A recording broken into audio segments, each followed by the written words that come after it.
All right. Hi, welcome to another Catastrophe Healing Talk. And today we are going to talk about how to get out of all the fake ways of being.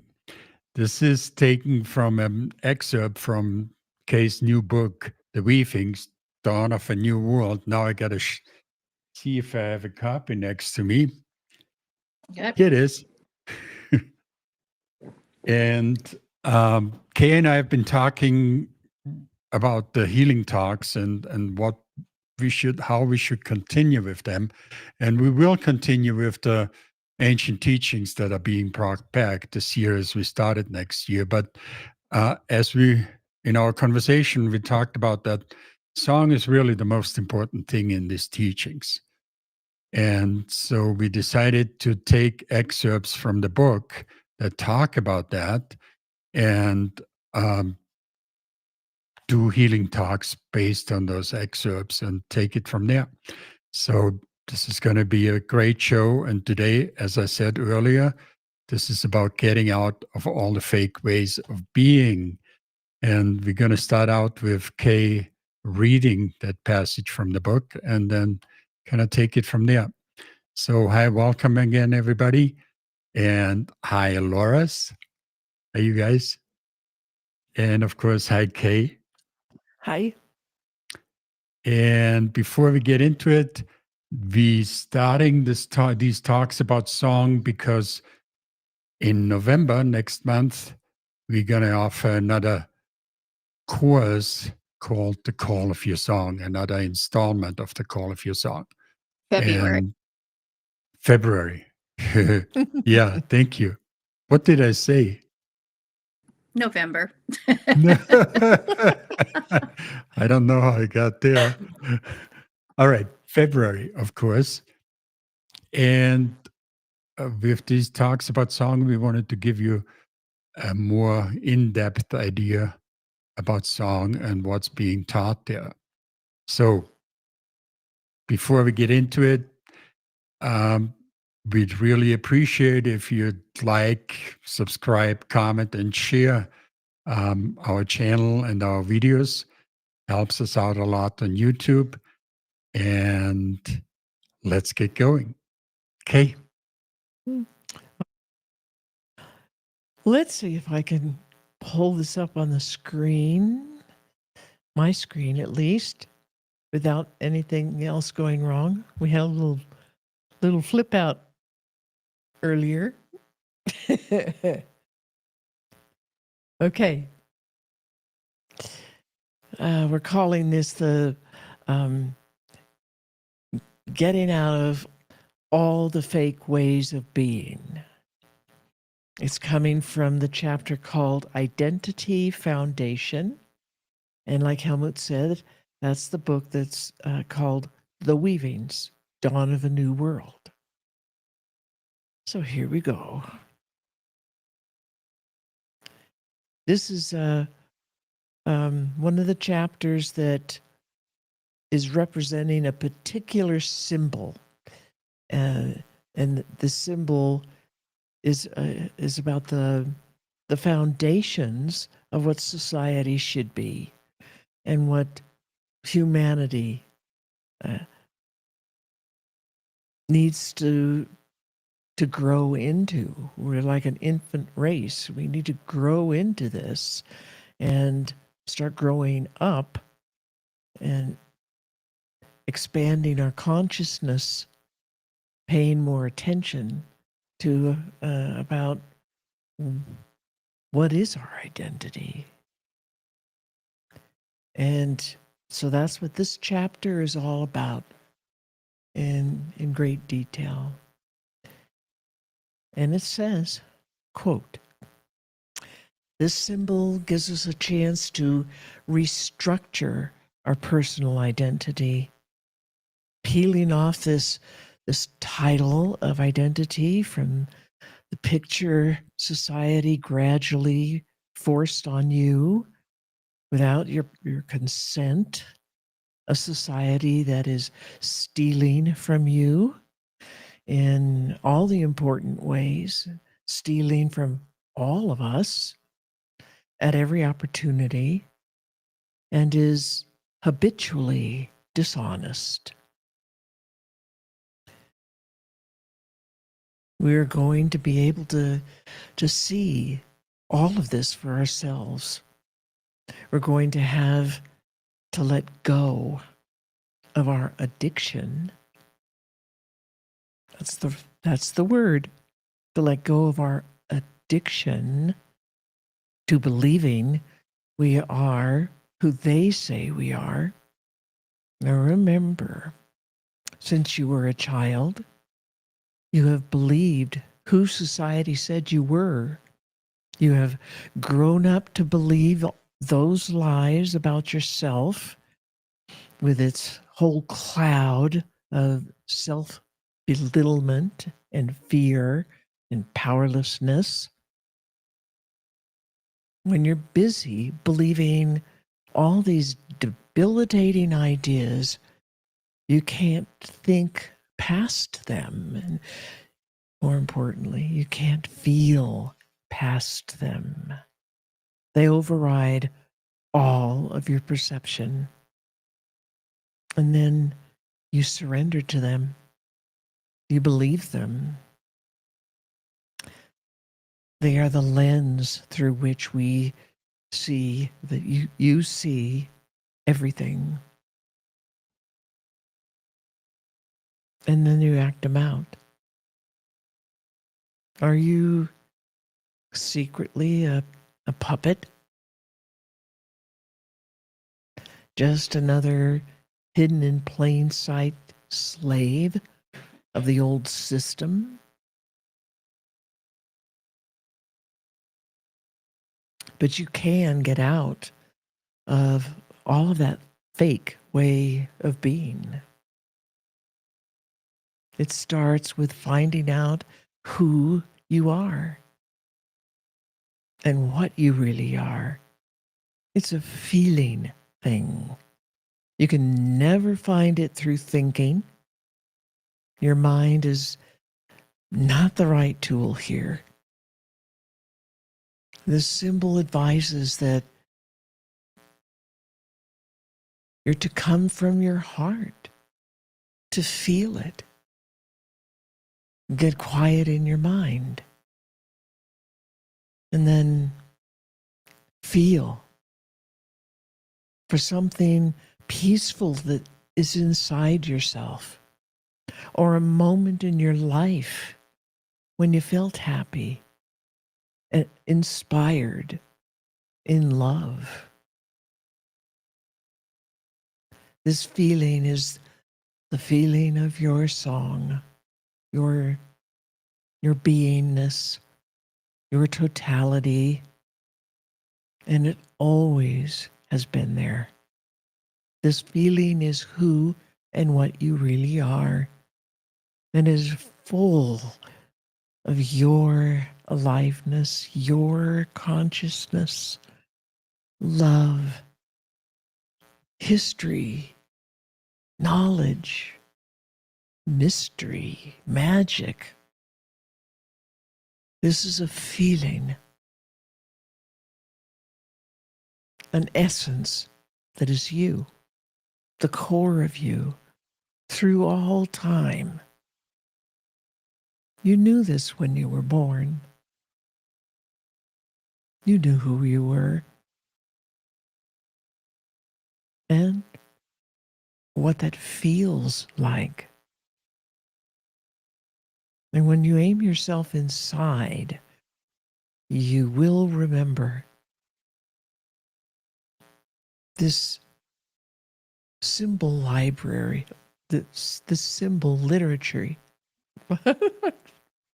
I'm getting tongue-tied now. This symbol literally lures you into finding yourself. That's what the symbol is all about, to reclaim yourself. Feeling similar things as they have played out through the ages, replacing your addiction to those lies you were told,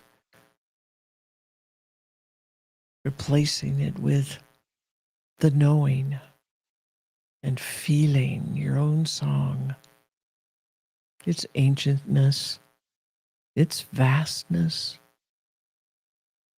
and the beauty and love and passion that you find within that. Unquote.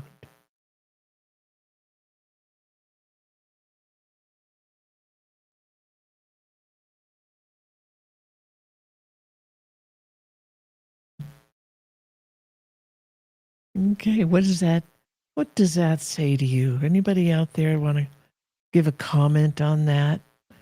And say whatever is coming to your mind about if something shocked you, surprised you. I can start. Oh, Laura, go ahead.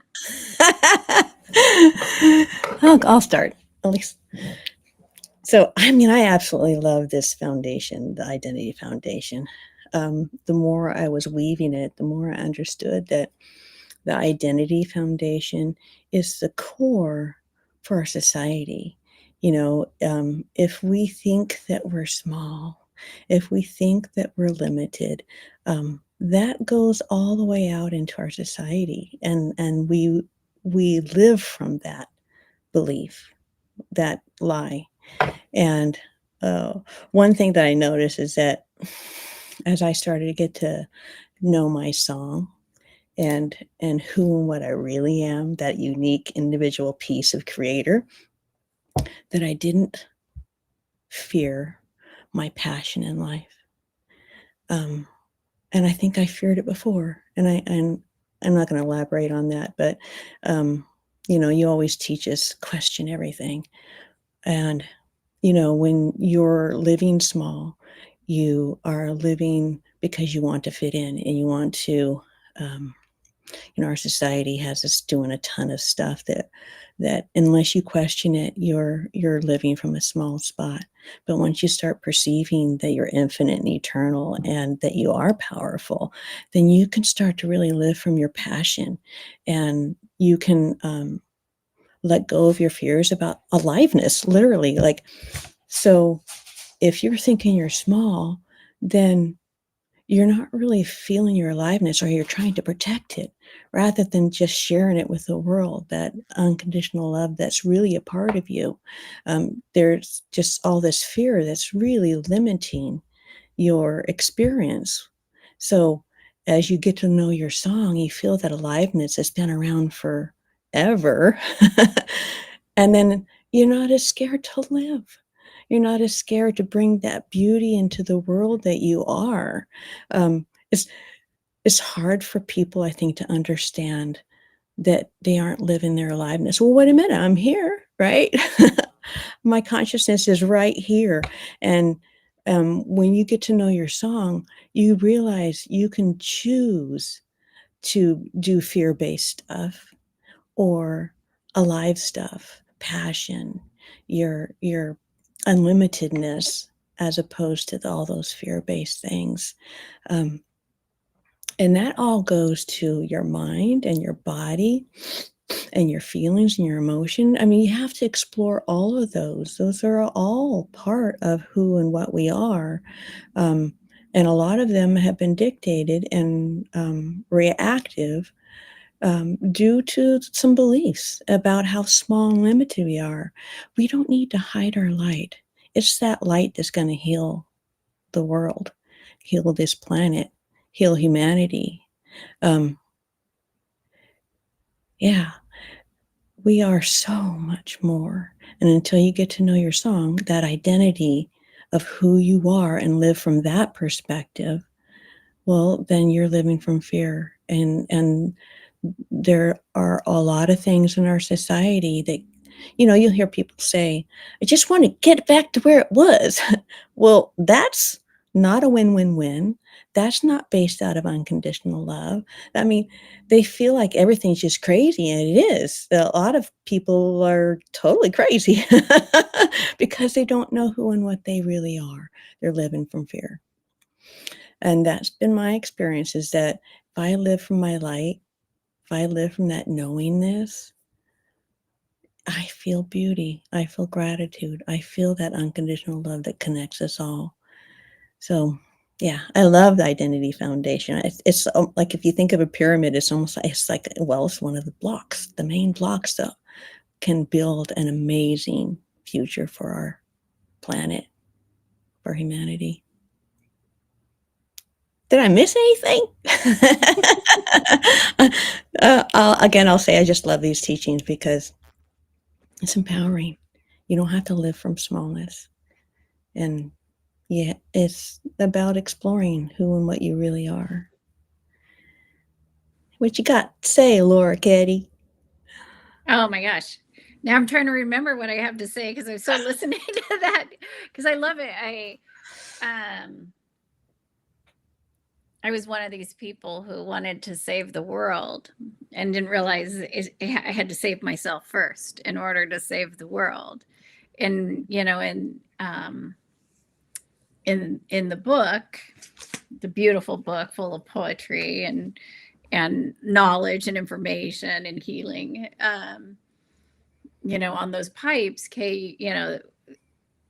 there's 4 pillars on the ant pipe. The first pillar is identity. The first pillar in building the new world, what the ant represent, the building part. And the last one is relationships. And in between, you've got a physical foundation pillar and a social foundation pillar, but you don't get to those pillars until you first work on that identity pillar.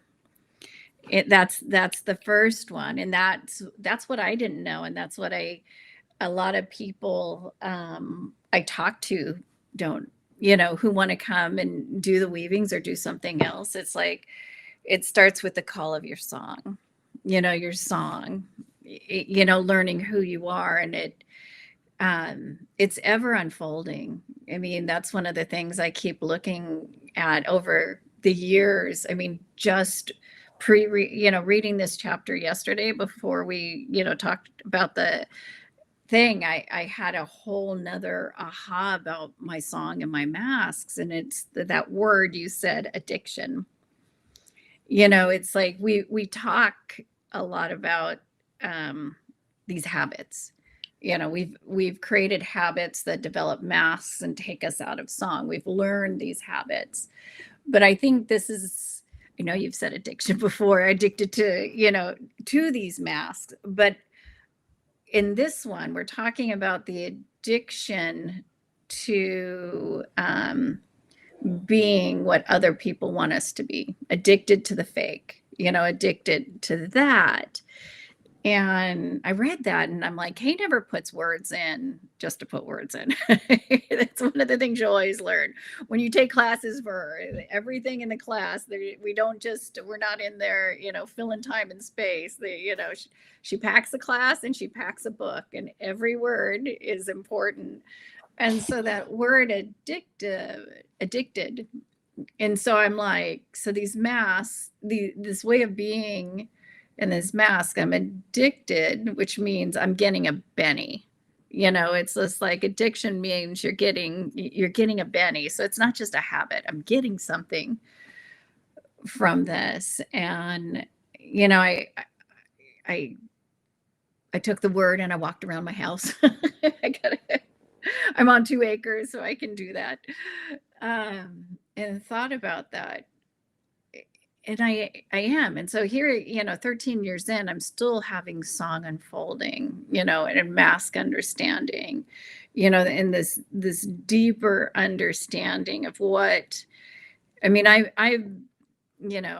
can say I've touched the beauty, that comes with finding yourself and silencing your mind. I've touched it, eyes open, gloves off, touched the beauty, felt it come to me and give it back and come to me, and just like that resonation of it, it keeps unfolding. And I know, it's like the more of this identity I find, the more masks I can cut off and send off. And so it was, the more beauty I get to see, the more of myself I get to find. And I want that bad.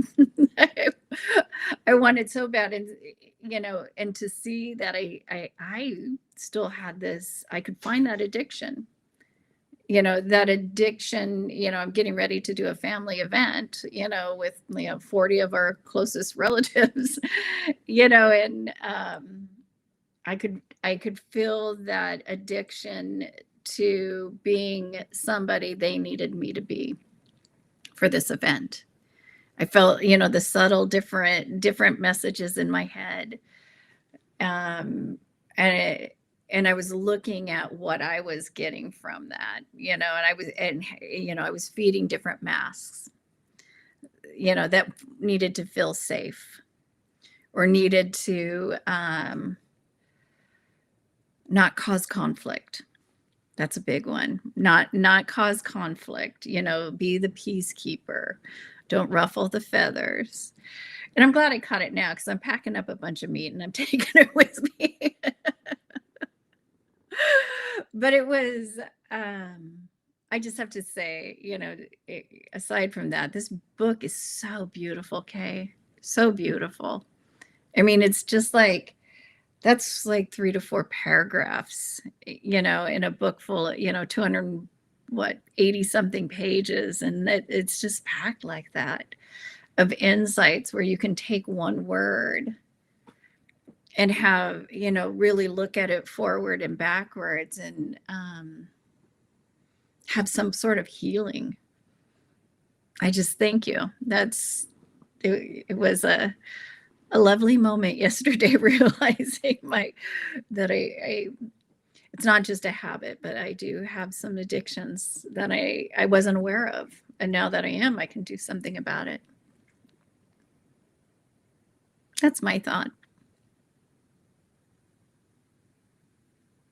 Helmut. I would like for you to add your wisdom to that first. First. Okay. Look at where our society is and the crazy, crazy things that are going on, that people are doing, and the struggles, the competitions, all these competitions, such a nice word, the conflicts and wars and outright real physical warfare. In every branch of life that you look into, there is this disruption and the conflict, the suspicion, the hatred, the war, the anger, the violence, the fear, the hatred. Our culture has been purposefully perpetuating all of those things in its people, in all the people. They have their own reasons why. And one of the biggest ones is control. They want to control the population. So it doesn't matter if you're looking at government or money or industry, technology, anything, education, you just can go on and on and on. These patterns exist, this teaching of the population from the time we're born to the time we die, just keep feeding that same information to make those blind beliefs and masks, and to reinforce them and to engage them and get them fired up and get them to be controlling everybody's lives. So everybody is reactive instead of having a chance to be active and thinking and purposeful. And these negative feelings, these negative emotions, you could just go on listing all of them, sort of major categories and subcategories under that, and we end up being, like Laura Philpott said, feeling very little, very small, very insignificant, can't make a difference, don't matter, doesn't matter what we do, what we say to anybody, how we're doing what we're doing, how we produce what we produce. It's based, it's founded in the fear, in the anger, in the hatred, in the violence, and this notion of really having to do whatever it is we do, say, or think be done because we need the approval of somebody else, because that's what society says. Oh, you're a good person if you do this and that and the other. Oh, you're successful with that.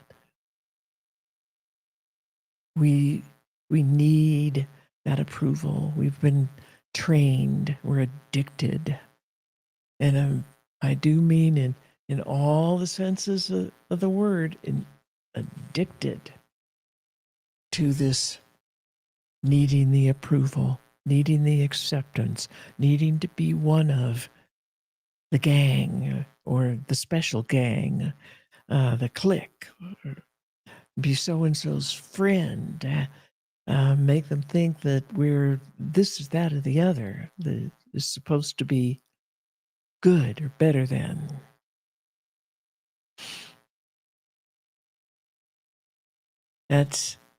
It's applying to every aspect of our life, and it especially has been applying to the spiritual aspect of our life.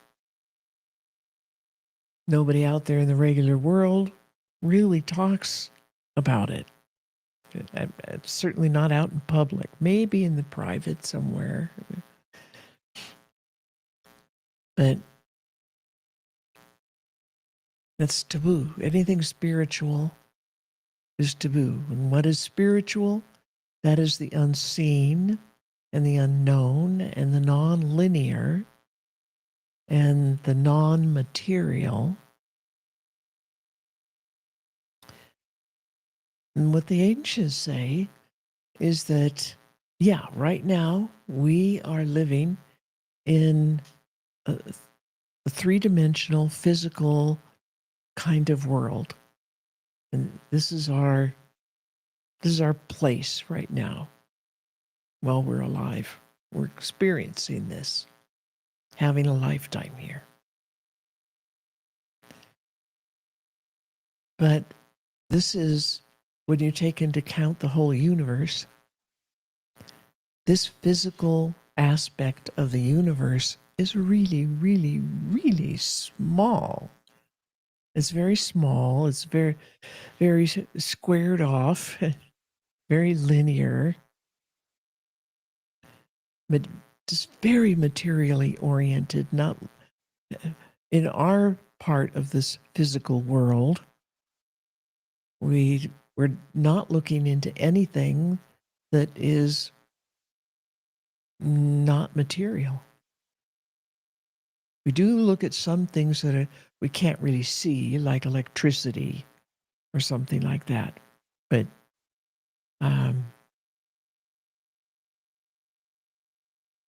we don't, it's taboo to look beyond that. And we get brownie points for holding up that taboo. We get social brownie points. And all of us have been taught over and over since we were born that all that stuff doesn't really exist, and it's silly and it's nonsense and it's fairy tales, and it doesn't put food on the table and or money in your pocket to pay the rent or anything like that. So therefore it doesn't exist. And you're not to look in that direction. So essentially what they're telling you is, like Dorothy in the Wizard of Oz, don't look behind that curtain. Don't look, don't go, don't touch. And what is behind the curtain is the whole rest of the universe, the bigger part of existence and consciousness. Much, much, much bigger and much fuller and much richer, much more diverse, with so many, many, many possibilities. And that's the same with us as human beings. You know, like above, so below. That ratio is the same within us. And the spiritual part of our essence it's such a huge part of who and what we are. And it is a part that teaches us and guides us and expands our consciousness and allows us to progress. It allows us to get out of that addiction and the slavery that it makes. We live like slaves in our culture. And we have for a very, very long time, thousands of years. And every now and then, there's a little uprising of something spiritual, something a little different. It gets squashed, and there we go, back down into the tyranny. But now, like the ancients say, we have a chance to get out of all of that tyranny and all of those lies, all the programming, all the blind beliefs, all the masks that have been haunting us individually and haunting us as a culture and keeping us in this constant state of fear, anger, corruption. The corruption just oozes everywhere. And we can get out of it. We have that chance. And they say we're going to make it this time. Others before us, other worlds, other big hunks of humanity that have come before us, have not made it. They got more advanced and more technically advanced, but at the same time, they were getting overwhelmed with this same kind of programming, same kind of hate, and all the wars. And we can even see the scars of their wars on the planet today. To this day, some of those scars still exist, if you know what you're looking at.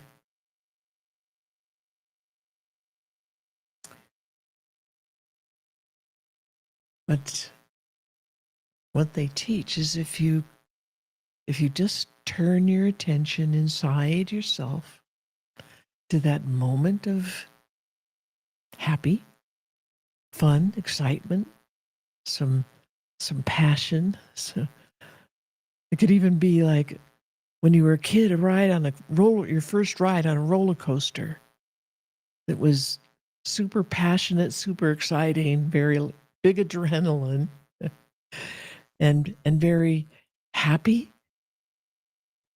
Or it could be something very soft, like being able to pick up a newborn puppy or a kitten,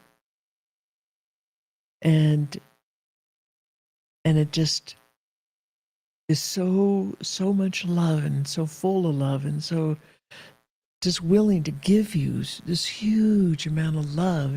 You just pull it up to yourself and cuddle and snuggle it and pet that little creature and talk to it.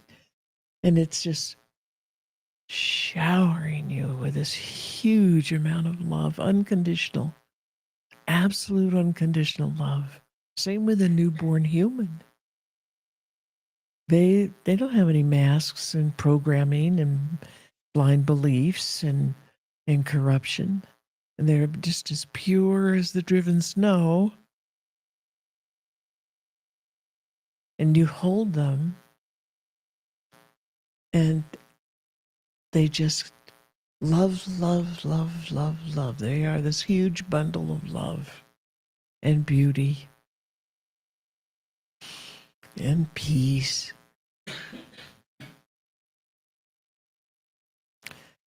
Because that's what we initially are.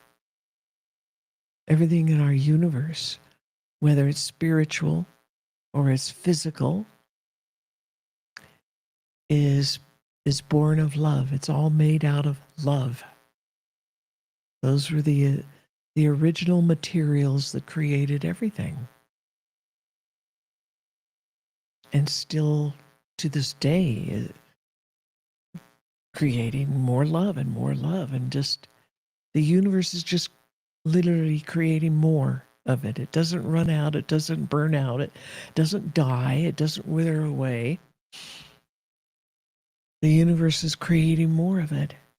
And all the things on this earth, on the whole universe, everything is creating, producing love and beauty and peace and creativity and birthing all these possibilities of things that could be, how we could be. And that's all around us. It's in us. We're made of it. It's all around us. It's in everything, whether you think they're alive or not, like a tree or a rock or the wind, or everything. It's alive. It's conscious. It's full of love. It's giving love. And that's what their individual, unique song is all about. That's what our unique individual song is all about. We are a piece of Creator, and they are too.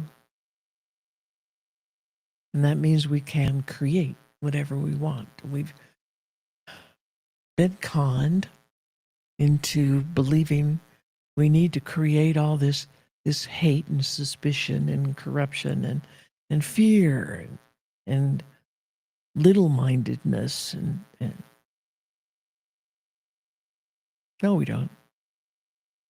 That's a fiction it's a lie that we bought and we became addicted to. That's what that passage is all about. Those are all lies.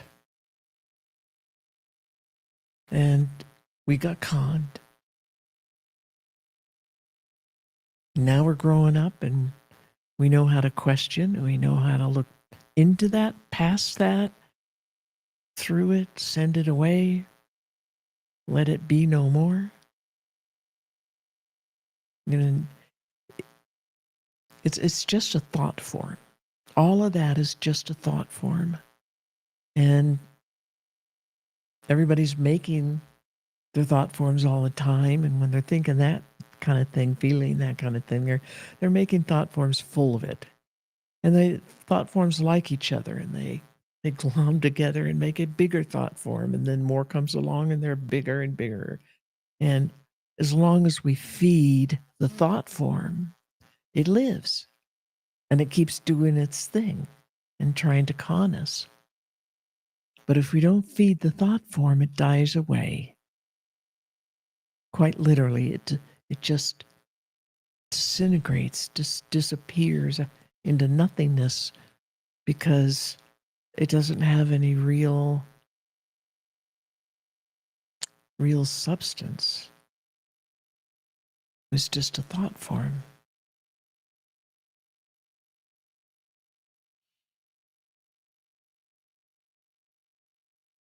So with that, Helmut, what? I have another question for you. Okay. Is there any, I'm sure there is, but could you speak to what the identity foundation symbol talks about, the teachings that it offers, how specifically those help us get out of the slavery way of being, the mindset, and um, go closer to our truth and live that. First, it starts with the easiest, simplest thing that you could do. It doesn't cost anything. And that is to start questioning. Truly question everything. Every thought, every belief, everything that you ever said or thought, things that you read and see on the boob tubes, things that everybody has said around you, even your parents, or maybe the leader of the religious group that you might belong to. They've been conned too, and they're just as conned as you are, and they think the same kind of things, and they want the same kind of approval, and they have the same kind of corruption. And you got to question everything around you, everything you learned in school, everything in the school books. And with that as an ongoing new way of life, don't just blindly accept and believe and then add a whole bunch of emotions to that. Question it. And then question it more again and deeper. And as you're doing that, you need to find out who you are. You have to find out who you are. In our culture, that kind of a concept, that kind of a process is hidden. Very, very, very hidden from all of us. But you got to look inside. The who you are does not come from out there. Nobody else can tell you about who you are. Nobody else can give you that feeling experience of who you are, what you are, where you've been through all this eternity. The only person that can do that is you. And so we start looking inside and feeling. It's not a thinking thing. It can't ever be a thinking thing because that's the wrong tool. It has to be a feeling thing. And like the text said, think of a time that you can remember when you had some really beautiful, happy feeling.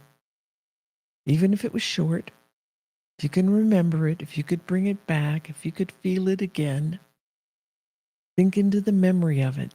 Can you remember the feeling? It's very possible. All you have to do is just try, just aim your attention. And it could be anything. Like we were talking about, it could be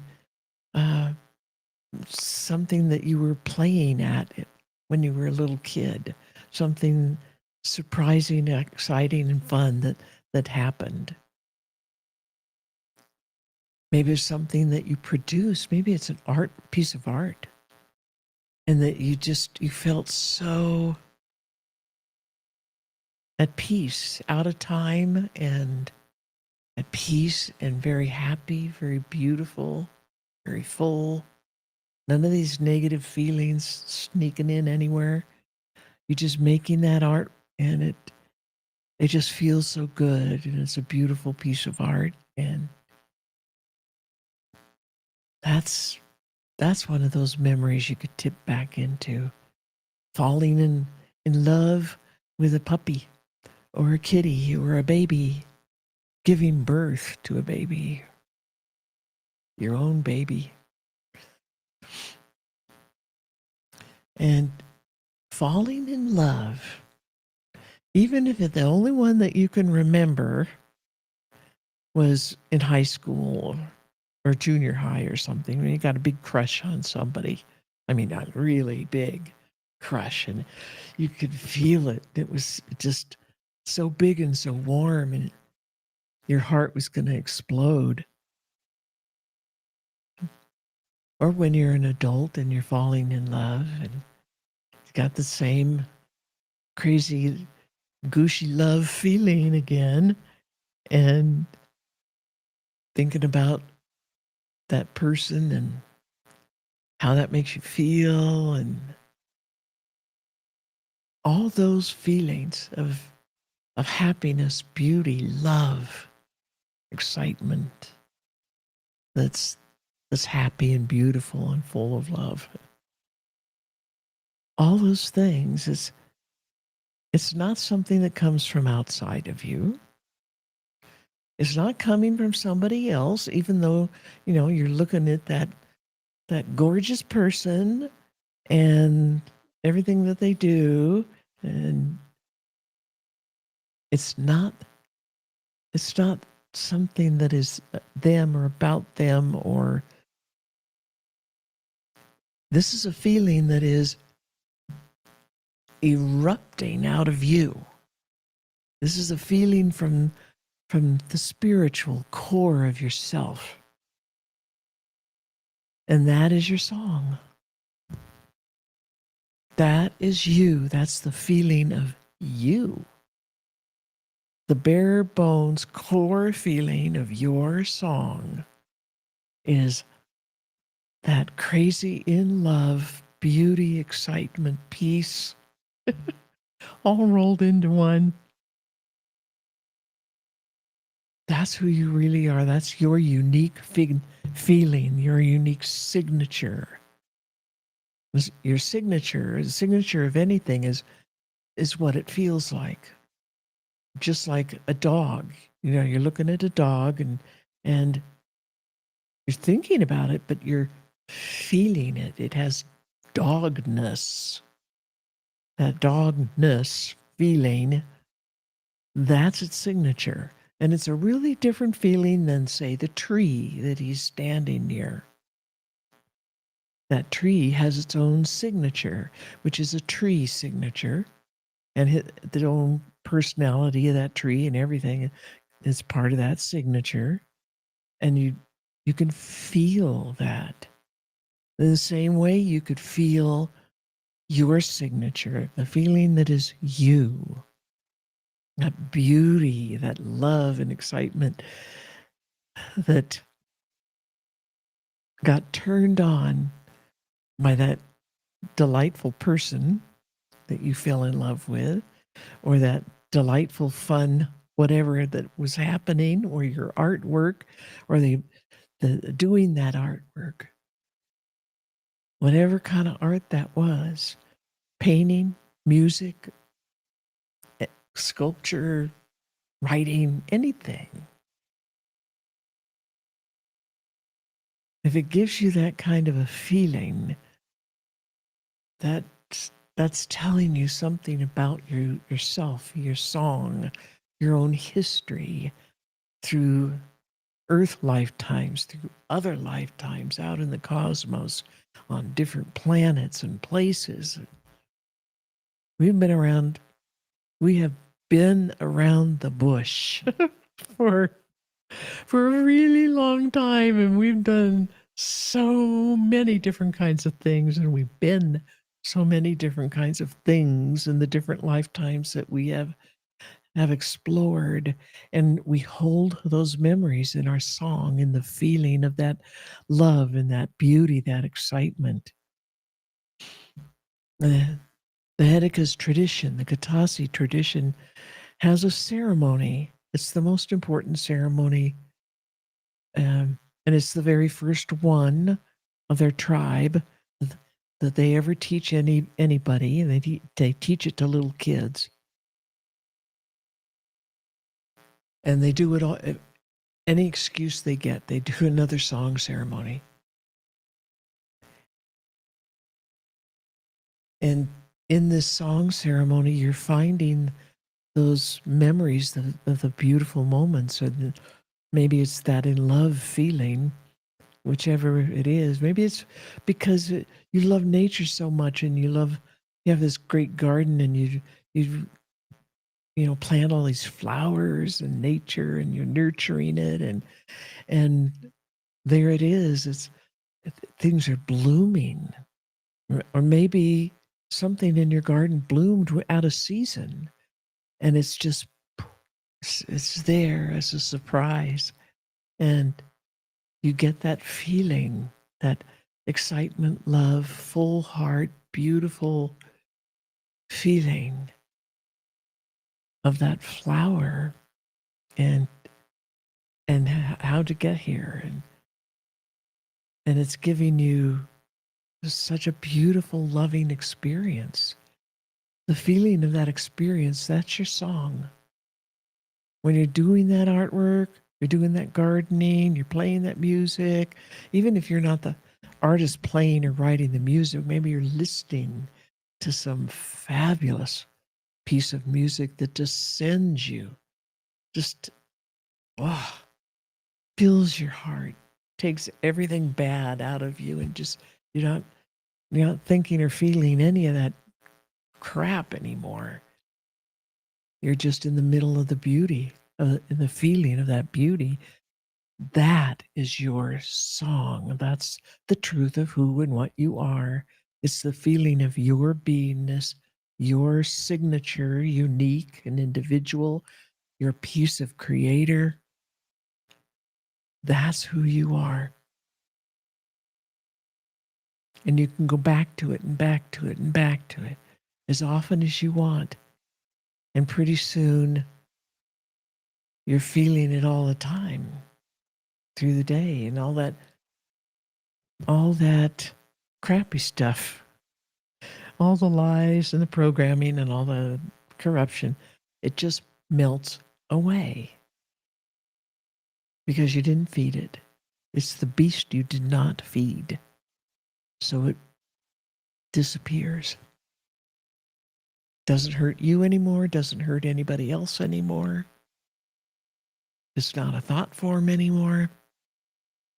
Can't bother anything.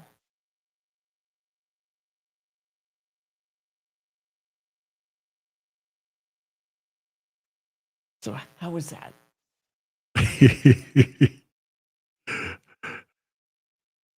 What can I possibly add to that?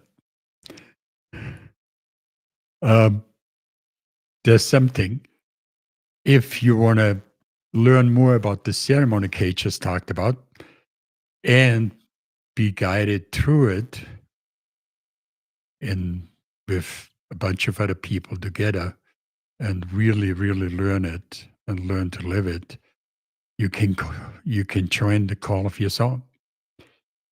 It's 3 weeks out, 4 weeks out. So check that out and jump in if you want to move out of the slavery. One thing that I can add is the teachings and your teachings and my life with you has enabled me to move out that life of slavery, and I have endless gratitude for that. So those are my thoughts. I had one more thought. Go ahead. Well, I just this talking last time, Kay, or this right before I came to Katasi, there's a song from a rock band, heavy metal, Evanescence, and the song is "Wake Me Up." And pre knowing even about your book, when I really hit my rock bottom ish, there's a line and it says "Wake me up inside." That it was I forget the line right before it, but it was on the repeat of "Wake me up inside." That this feeling that of being dead inside, and I had that feeling. People didn't know I had that feeling. I kept it quiet. It's not, but I remember hearing that song for the first time, and it rattled me, because that's exactly, it was like that I was feeling dead inside. That, that feeling of love you get from a kitten, I didn't realize that was me. I did not, I couldn't identify with anything I was or who I was anymore. I was so lost. And it, again, why I love the name of this that we named, these first foundational studies, is the call of your song. Because it really is, because now I can't even imagine, not feeling this beauty inside. It was there all along. I wasn't dead. I might have looked like the Walking Dead, a little of feeling like the Walking Dead, but it was, I didn't know it was there. I had no idea it was there until I started these studies and started questioning and peeling off the layers. And for that, I just, anybody having that same feeling out there, that numb, that smiling on the outside, numb on the inside. I get it. I was there, and now my insides are delicious. I don't know how to explain. People don't, because I always put on a happy face, but my insides match my outsides now. And not just my outsides, but that, the radiant thing that we all have. Hey, kitty. But I just have to, the call of your song will get you there. It'll start. I would love to see a world where everybody knew those foundational, like it was just, everybody knew just those, the 5 simple classes, not simple. Lovely, powerful beginnings. It's beautiful. It did wake me up inside. I'm very thankful. The ancients say humanity is on the road to waking up, and it is going to happen this time. We can do it. Of course, we have choice. We do have that horrific choice of managing to blow ourselves all up. We have enough of the right kind of tools to literally tear the planet apart, blow the planet up, destroy the race, and all the other races, plants and animals, and everything that's part of this planet. But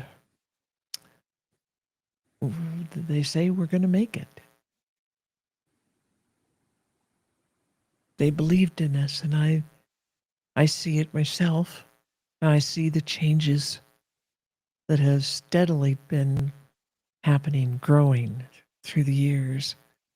And of course, the craziness, as the old world dies away, they call it a upside down, backwards turning wheel that is, as it destroys everything in its path, and it destroys itself as it rolls along. and we're at the very end. It's destroying itself now. And I see that all, all directions. They The said death that throes. this is the craziness, the destruction, the craziness, it gets wilder and louder and crazier. And the ancients said it's going to get loud. It's going to get really loud. That doesn't necessarily mean dangerous, but it'll be really loud. They're going to go out with a bang of noise. And I see the good things happening that are replacing it. I see these beautiful moments of this waking up in the population and all kinds of different avenues and degrees.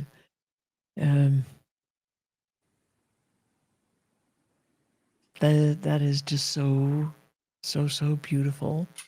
That was the goal of my teachers, and to teach as many people as they could, who would go and teach as many people as they could, and affect as many people in their lives as they could in this positive direction of finding themselves and getting out of all this poison and the lies and the addiction.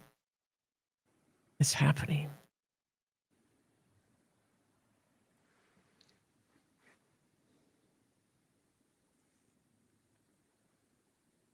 Okay, Laura Philpott, do you have any closing thoughts?